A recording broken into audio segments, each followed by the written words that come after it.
Alabama, one of my favorite offensive linemen in this draft class. I thought he had a chance to be a top 15 pick, even though he's a guard only, quotation marks. And for all the knocks we like to take against the Dallas Cowboys, they have made the offensive line a focus. They took Tyler Guyton in the first round. They took Tyler Smith in the first round several years ago. They have Cooper Beebe playing center now, who they drafted last year. And now you have Tyler Booker. So you're giving the offensive line and that offense with Dak Prescott and CeeDee Lamb all the help they need up front. They signed Javonte Williams at running back. They can still circle back, get a running back in day 2 or day 3 if they want to. Incredibly deep running back class. But I think this is the perfect landing spot for Tyler Booker. And right around the range I thought he would come off. I know he didn't run the fast 40 time at the combine. I do not care, because I don't think they have plans to give him the ball, throw him the ball. Just they're going to ask him to block, and that's what he does extremely well. I don't know if you guys noticed on the graphic, their last 3 first-round pick offensive linemen have all been named Tyler. There's something there.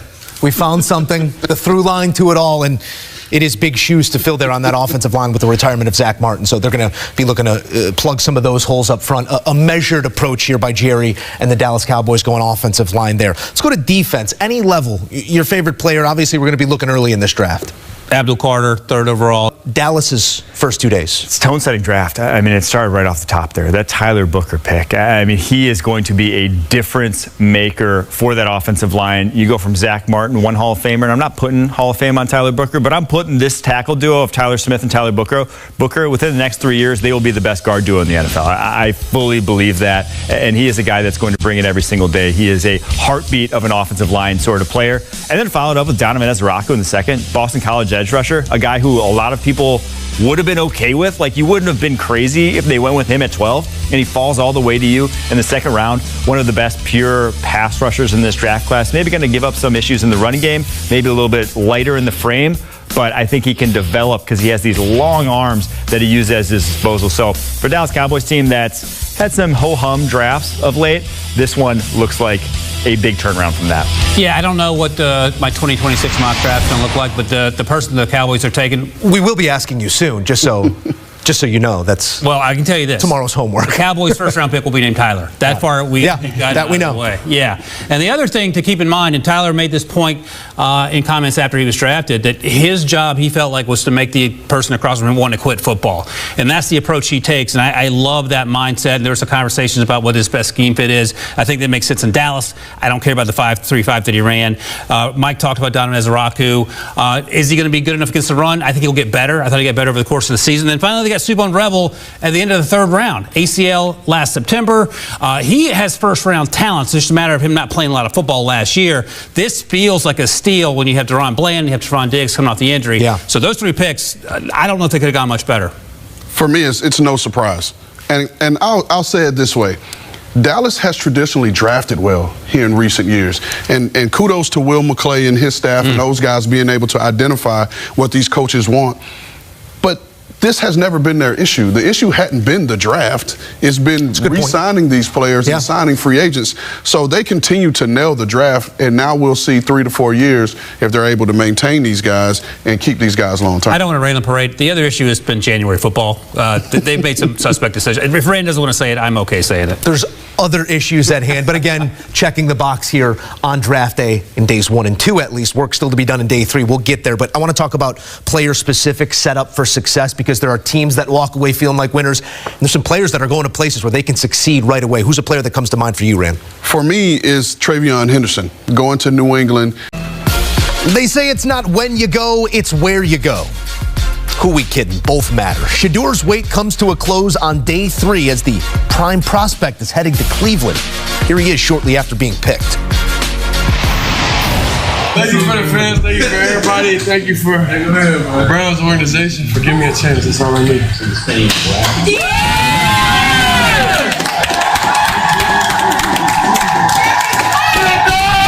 It's a beautiful thing. Our belief in God, that's all we care about. We know these decisions, things happen. Sometimes it's adversity. We got to change it though. We got to do different. We got to do different. We can't control the uncontrollable. You can't control that. So you just got to remain positive, stay happy at all times, and know God got you. I knew the whole time God had me. So I wasn't really panicking because I understood it's about perfect timing. So there he is, and there you have it. Joe Musso pleased to be alongside Mike Renner and Ryan Wilson as we wrap up the NFL draft. We're going to focus on Shedeur. We're going to do a little day 3 and then give out some superlatives here in the draft in total. But we got to start with the story of this draft, and that is the slide doesn't even do it justice. Of Shedeur Sanders all the way down to day 3.